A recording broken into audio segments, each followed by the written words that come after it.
October 2024.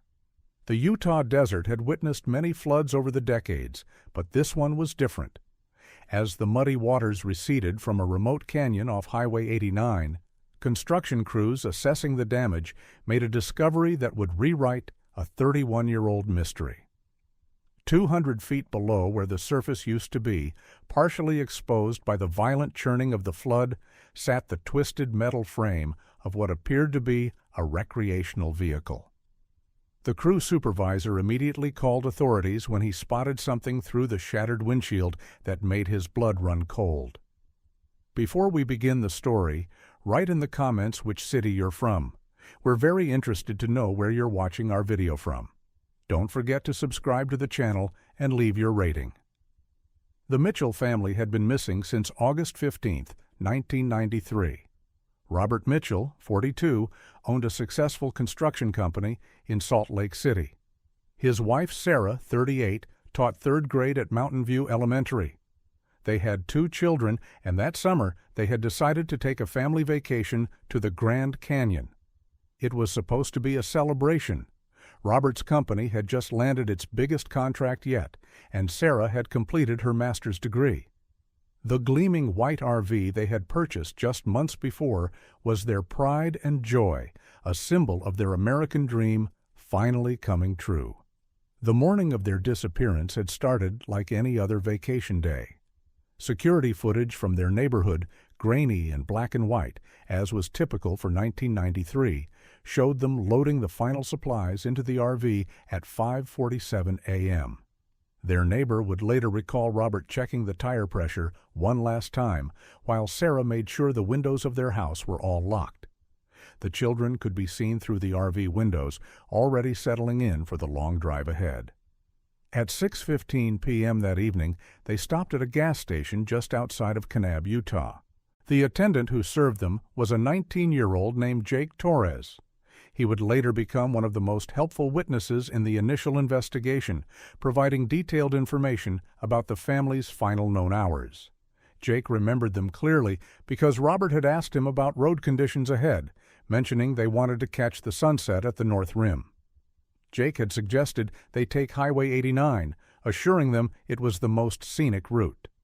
The receipt from that stop would later become crucial evidence, though its significance wouldn't be understood for decades. Sarah had called her sister Carol Webb from the gas station payphone.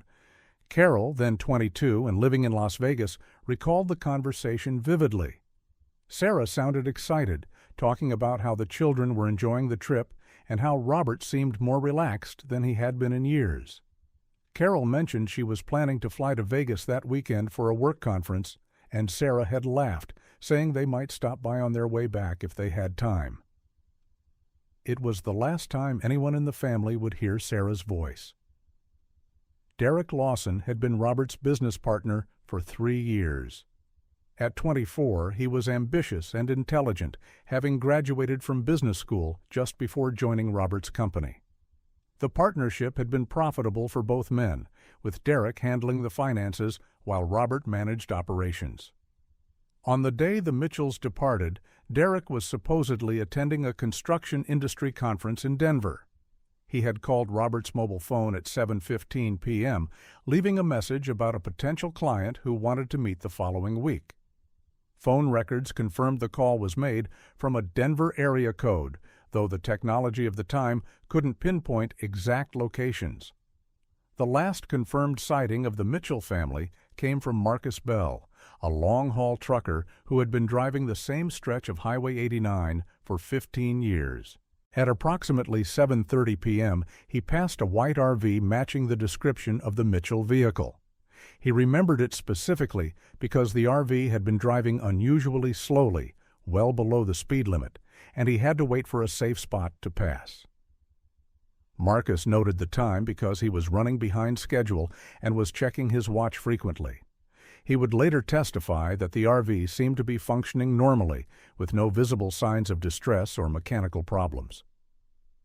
At 8:47 p.m., the last ping from Robert's mobile phone hit a cell tower near Vermilion Cliffs. In 1993, cell phone technology was still relatively primitive, and coverage in rural Utah was spotty at best.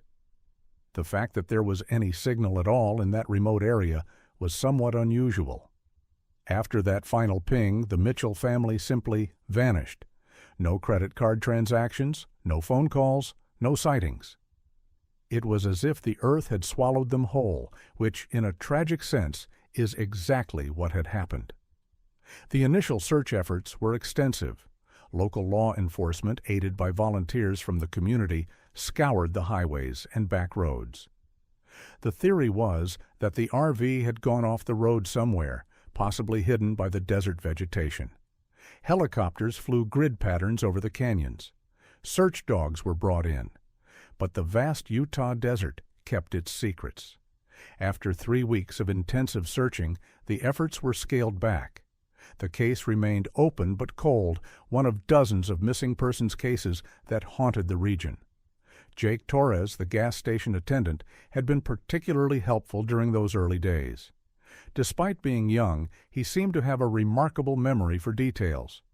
He remembered that Robert had purchased exactly 50 gallons of gas, which investigators found odd since the RV's tank capacity was only 30 gallons. When questioned about this, Jake explained that Robert had also filled several gas cans, saying he wanted to be prepared for the remote stretches of road. Jake had even helped Robert load the heavy cans into the RV's exterior storage compartment. He recalled Sarah buying snacks for the children and commenting on how beautiful the desert looked at sunset. Carol Webb had flown back from Las Vegas immediately when the family was reported missing. She was devastated, spending weeks in Utah helping with search efforts. She offered a personal reward of $10,000 for information, money she had saved for years working as a cocktail waitress in Vegas casinos. Carol's alibi for the night of the disappearance was solid. She had been working at the Flamingo until 4 a.m., with dozens of witnesses and security footage confirming her presence. Still, investigators noted that she stood to inherit a substantial sum from her sister's life insurance policy, though she vehemently denied knowing about the policy at the time. Derek Lawson had also been cleared early in the investigation. Hotel records showed he had checked into the Denver Marriott on August 14th and hadn't checked out until August 17th. Several other conference attendees remembered seeing him at various sessions and dinners. He had been visibly distraught when he learned about his partner's disappearance, even hiring a private investigator with his own funds to continue searching after the official investigation stalled. Derek had taken over the construction company, keeping Robert's name on the business out of respect and holding his shares in trust in case he ever returned. As weeks turned to months and months to years, the Mitchell case became one of Utah's most enduring mysteries. True crime podcasts would occasionally revisit the story. Amateur detectives would propose theories ranging from the plausible to the absurd. Some suggested the family had entered witness protection. Others believed they had started a new life in Mexico. The more conspiracy-minded proposed alien abduction, citing the proximity to Area 51. But for those who knew the Mitchells, especially Robert's elderly mother, who moved into a nursing home still hoping for answers, there was only an aching void where a loving family used to be. The 2024 discovery changed everything. As investigators carefully excavated the RV from its deep burial site, they found something that immediately challenged the prevailing theory of an accident. The vehicle hadn't simply fallen into a ravine or been swept away by an old flood. It had been deliberately buried, covered with tons of earth and rock in what must have been a massive undertaking. The positioning was too precise, the depth too uniform. Someone had used heavy machinery to hide this RV, and they had done it with expertise that suggested knowledge of construction and excavation. The preservation of evidence after 31 years was remarkable, thanks to the dry desert climate and the depth of the burial. Inside the RV, investigators found personal effects that painted a heartbreaking picture of the family's final journey. Sarah's diary, wrapped in plastic, had survived largely intact. Her last entry, dated the morning of their disappearance, spoke of her excitement about the trip, and a cryptic line that would later prove significant. She wrote that Robert had been worried about some discrepancies at work, but was trying not to let it ruin their vacation. She mentioned that Derek had been acting strangely in the weeks before they left, but Robert had assured her it was just stress from the new contract. The technical analysis of the RV revealed disturbing details. The engine showed no signs of mechanical failure. The gas tank, surprisingly, was nearly full, contradicting the theory that they had run out of fuel. Most tellingly, the steering column had been tampered with in a way that would have made the vehicle impossible to control properly. This wasn't damage from an accident, investigators determined. Someone had deliberately disabled the steering mechanism, likely while the family was stopped somewhere. Derek Lawson, now 55 and a successful businessman, was brought in for questioning when financial forensics uncovered something the original investigation had missed. In the weeks before the Mitchell disappearance, approximately $500,000 had been systematically siphoned from the construction company accounts through a series of complex transactions. The embezzlement had been cleverly hidden, dispersed through phantom invoices and shell companies. Without modern forensic accounting software, it would have been nearly impossible to detect in 1993.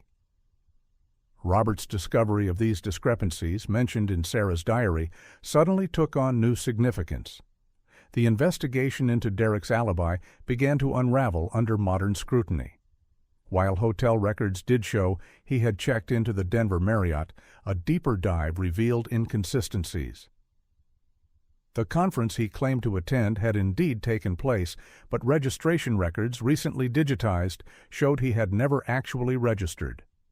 Credit card records preserved by the hotel chain's corporate archives indicated that someone else had been using Derek's room key to make charges to the room during the crucial window when the Mitchells disappeared. It appeared Derek had paid someone to maintain his alibi while he was elsewhere. Carol Webb, now 53 and married with 3 children of her own, was re-interviewed. Time had not been kind to her memories, but she provided new information she hadn't thought relevant before. She revealed that Sarah had confided in her about Robert's plans to dissolve the partnership with Derek. Robert had discovered something that made him distrust his partner, though Sarah hadn't known the details. Carol also admitted that she had been in serious financial trouble in 1993, owing money to some dangerous people in Vegas, though she swore she never would have harmed her sister for money. Jake Torres had become even more interesting to investigators. Now 50, he owned a successful chain of auto repair shops across southern Utah. His transformation from gas station attendant to wealthy businessman had a clear timeline, with his first shop opening just 18 months after the Mitchell disappearance. When questioned about the source of his initial capital, Jake claimed he had saved every penny from his gas station job and received a loan from a relative. However, no records of such a loan could be found, and his employment records showed he had been making minimum wage, barely enough to survive, let alone save. The 50 gallons of gas Jake claimed Robert had purchased became a crucial point of investigation. Analysis of the gas station's inventory records from August 1993, preserved on microfiche, showed a discrepancy. The station's tanks had been refilled the day after the Mitchell disappearance, but the amount ordered was consistent with normal sales, not with an extra 20 gallons sold the previous day. Either Jake had lied about the amount of gas purchased, or something else had happened to those extra gallons. Marcus Bell, the trucker who had provided the last confirmed sighting, was re-interviewed. Now 56 and retired, he had kept detailed logbooks from his trucking days. Reviewing these with investigators, he realized something he hadn't noticed before. On the night of August 15th, he had made a note about seeing the same tow truck twice on Highway 89, once heading north and once heading south, hours apart.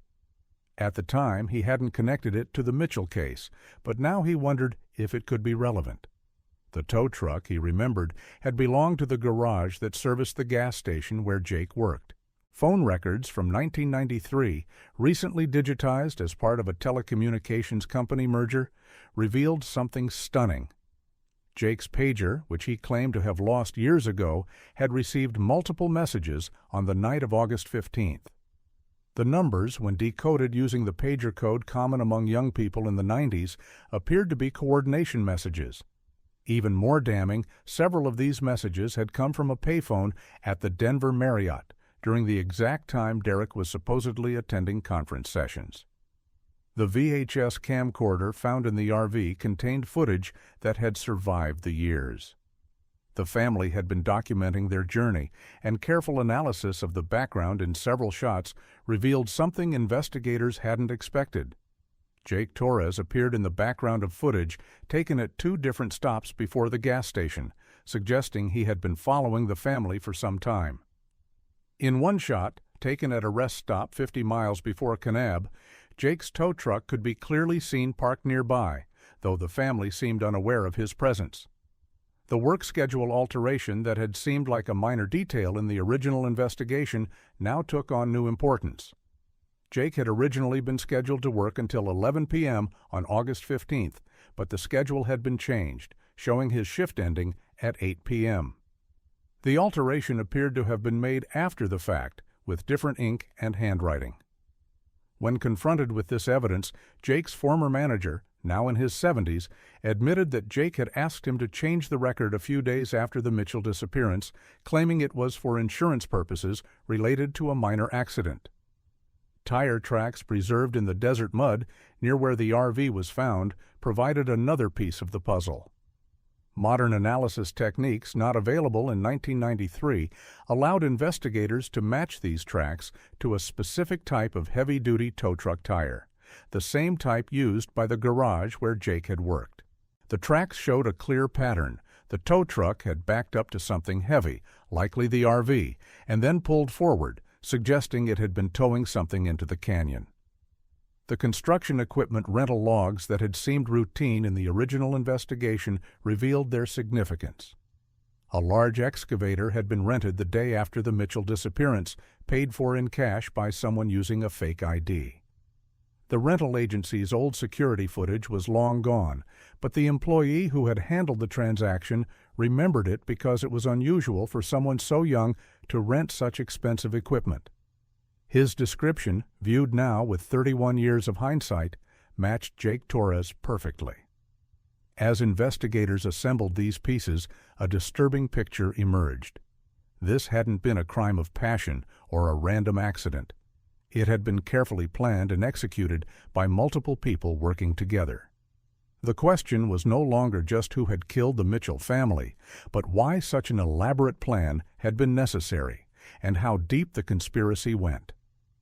The breakthrough came when investigators decided to re-examine evidence that had been dismissed as unimportant in 1993.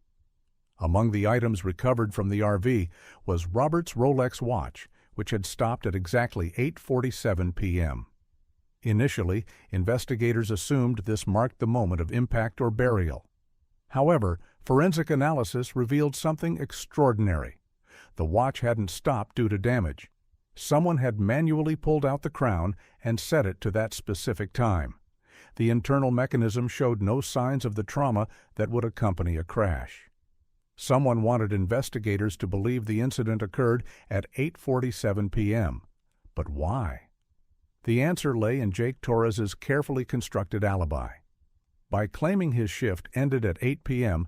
and with the watch suggesting the incident occurred at 8:47 p.m., Jake had seemed to be in the clear. But the truth was far more complex.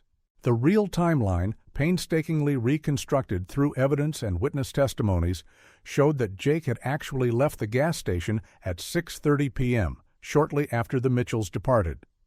His replacement, who had covered for him thinking Jake had a date, had never been interviewed in 1993 because officially Jake was still on duty. Carol Webb's financial troubles in 1993 had been more severe than she initially admitted. Under pressure, she finally revealed that she had borrowed $30,000 from a loan shark connected to organized crime. The deadline for repayment had been August 20th, just 5 days after her sister's disappearance. However, investigators discovered that Carol's debt had been mysteriously forgiven on August 18th, with the loan shark telling his associates that Carol had proven useful. When pressed, Carol broke down and admitted that Jake had approached her before the trip, offering to help with her debt in exchange for information about the family's travel plans. The conspiracy began to unravel when investigators found Derek Lawson's former secretary, now living in Florida. She revealed that Derek had been desperate in the weeks before the Mitchell disappearance. He had been using company funds to cover gambling debts and bad investments, hoping to replace the money before Robert noticed. When Robert discovered the discrepancies, Derek knew his life was over unless something happened to his partner.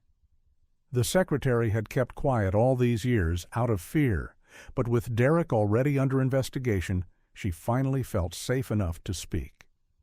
The connection between Derek and Jake seemed impossible at first. They moved in completely different circles, with no obvious link. But investigators discovered that both men had been clients of the same underground gambling operation run out of a seemingly legitimate pool hall in Salt Lake City. Jake had been working as an enforcer for small debts while pumping gas during the day. Derek had been one of the debtors Jake had been assigned to pressure. Instead of collecting, Jake had seen an opportunity. He offered Derek a solution to both their problems. The plan had been methodically crafted. Derek would establish an unbreakable alibi in Denver. Jake would follow the Mitchell family, waiting for the perfect opportunity. Carol would provide inside information about the route and timing. In return, Derek's embezzlement would never be discovered. Jake would receive enough money to start his business empire, and Carol's debts would disappear. The Mitchell family would simply vanish into the desert, becoming another unsolved mystery. The VHS footage revealed the careful stalking that preceded the crime. Jake had been following the family since they left Salt Lake City, staying far enough back to avoid suspicion, but close enough to monitor their stops. When they reached his gas station, a location deliberately chosen for its isolation and its proximity to deep canyon systems, Jake knew from years of exploring, the final phase began. While appearing helpful and friendly, Jake had sabotaged the RV's steering system while loading the gas cans Robert never actually requested. The extra 20 gallons of gas had served a different purpose. Jake needed fuel for the excavator he would rent the next day. By billing it to Robert's purchase and pocketing the cash, he created a paper trail suggesting the family had enough fuel to travel much farther than they actually did. This misdirection had sent search parties looking in the wrong areas, while Jake was burying the evidence just miles from where they were last seen.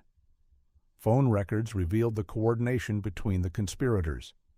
Derek's calls from the Denver payphone weren't to potential clients, but to Jake's pager, sending coded messages about timing and confirmation. Carol had called the same pager number from Las Vegas, confirming the family's departure and route.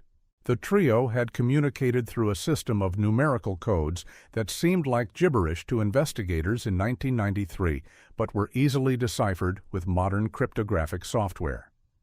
The burial site itself told a story of criminal expertise. Jake had chosen a narrow canyon that was prone to flash flooding, but hadn't seen water in decades. He knew that eventually nature would help hide his crime even further. The excavator work showed someone who understood soil composition and drainage patterns. Jake had learned these skills from his father, who had worked construction before drinking himself to death when Jake was 15. It was a bitter irony that the legitimate skills Jake could have used to build an honest life had instead been perverted to hide a horrible crime. Robert's final moments were partially reconstructed through evidence in the RV. He had attempted to leave a message, scratching letters into the dashboard with his keys. The partial message, J Trap D New, seemed to indicate he realized Jake had trapped them and that Derek was involved. Sarah's fingerprints on the RV's emergency window suggested she had tried to break it open. The children's toys were found carefully arranged on their beds, as if someone had tried to keep them calm until the end. The investigation revealed that Jake had initially planned to simply cause an accident, making it appear the family had driven off a cliff. But when the steering sabotage caused the RV to stop rather than crash, he had been forced to improvise. Using his tow truck, he had pulled the disabled vehicle to the prepared burial site. What happened in those final moments remained mercifully unclear, the evidence suggesting only that it had been swift. By October 2024, the full scope of the conspiracy was clear. Jake Torres, the helpful young gas station attendant who had built a business empire on blood money, was arrested at his home in St. George. The arrest was dramatic, with Jake attempting to flee through his back door only to find police waiting. In his home office, investigators found a hidden safe containing newspaper clippings about the Mitchell disappearance, preserved like trophies. Most disturbing were the developed photographs from the family's camera, showing their final happy moments at the Grand Canyon overlook, pictures Jake had kept as souvenirs of his crime. Derek Lawson's arrest came the same day in his Denver office. He had expanded Robert's company into a multi-state operation, becoming wealthy beyond his wildest dreams. When faced with the evidence, Derek's carefully maintained composure finally cracked. He claimed Jake had gone too far, that the plan had only been to scare Robert into silence, not to harm the entire family. Investigators didn't believe him, noting that Derek had shown no remorse for 31 years, even serving on the board of a missing children's charity in what now seemed like a grotesque mockery of his victims. Carol Webb was arrested at her children's school in Las Vegas, where she worked as an administrator. Her colleagues were shocked, describing her as a devoted mother and active community member. Carol's lawyer would later argue that she had been coerced, a young woman in danger who had made a terrible choice to save her own life. But investigators noted that she had profited from her sister's death, inheriting not just insurance money, but also Sarah's portion of their parents' estate when they died 5 years later. The trial became one of the most watched in Utah history. The prosecution presented a case built on 3 decades of lies unraveling under modern forensic scrutiny. Jake's defense attorney attempted to argue that the evidence was circumstantial, that 31 years was too long to prove anything definitively. But the jury wasn't swayed. The photograph of Jake at the rest stop, following an innocent family on their vacation, was particularly damning.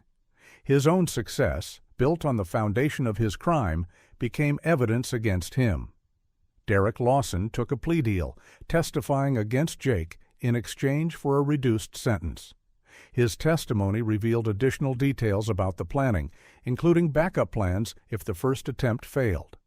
He admitted to creating false financial records to make it appear Robert had been planning to flee with embezzled funds, a narrative that would have been deployed if the bodies had been found quickly. The cold calculation of it all shocked even seasoned investigators. Carol Webb also agreed to testify, revealing that Jake had continued to contact her over the years, checking that she would keep quiet. She had lived in fear for 3 decades, she claimed, afraid that Jake would harm her children if she ever spoke up.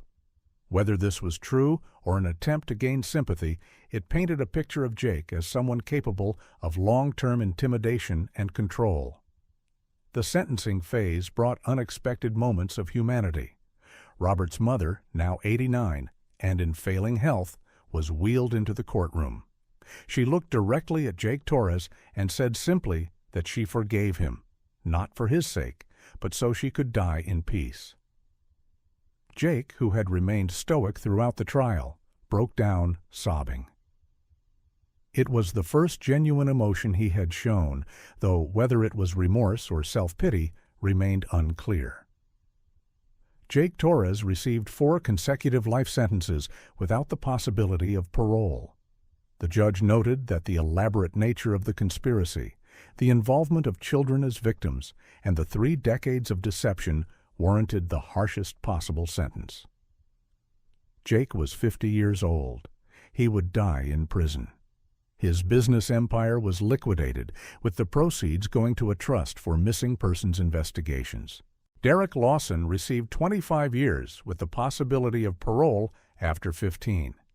His cooperation with authorities and his lesser role in the actual crime were factors in the relatively lighter sentence. Still, at 55, he would be 70 before any chance of freedom. His wife divorced him before the trial ended, taking their children and moving to another state. Carol Webb received 15 years, with the judge acknowledging the coercive elements of her involvement while noting that she had multiple opportunities over 3 decades to come forward. Her children were placed with their father, and she would miss seeing them grow up, a painful irony given that she had robbed her sister of the same opportunity. The Mitchell case changed how Utah law enforcement handles missing persons cases. The Mitchell Protocol now requires that all gas station surveillance footage along a missing persons route be preserved for at least 5 years. Additionally, financial forensics are now standard in cases where business partners disappear, and excavation equipment rentals are tracked more carefully. The scientific advances that solved the case also highlighted how many other cold cases might be solvable with modern technology. The Utah Cold Case Task Force was expanded, with additional funding specifically allocated for re-examining evidence from pre-2000 disappearances. Within a year, 3 other cases were solved using similar techniques. The human cost of the crime extended far beyond the immediate victims. Sarah Mitchell's students from 1993, now in their 40s, organized a memorial scholarship in her name. Roberts Construction Company, which Derek had expanded, was reorganized as an employee-owned cooperative with profits funding vocational training for at-risk youth. The Mitchell children's rooms in their Salt Lake City home had been preserved by Robert's mother.